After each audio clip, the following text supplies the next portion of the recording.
Hello again, James Fulton, Engineering Manager at Atlantic Station for the Weekend Fix.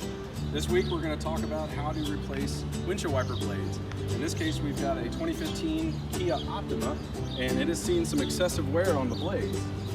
So what you want to do is you want to lift the blade up first, start with the driver's side, we'll work our way around to the passenger side. And you can notice that there's a difference in the size. And in this case, this blade over here on the passenger side is so worn off it's actually separated from the blade itself. Now, a lot of people think this is overly complicated, but they've actually made it really easy. There's a quick release underneath here, and if you push down on it, you can slide the blade right off, and that's it. So we're gonna go ahead and slip this new one right on for you. Okay, so there's a little press right up here, and when you push down on that, you can slide the blade back and then pull it right off. And this one actually separated, and that's okay. Sometimes that happens if you need to adjust where this mounts. But we're gonna put it right back where it was. And we're gonna slip that on right up and then right into place. Wait till you hear the click and then you're good.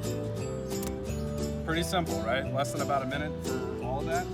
So continue to follow us at Atlantic Station and we'll see you next week for the Weekend Fix.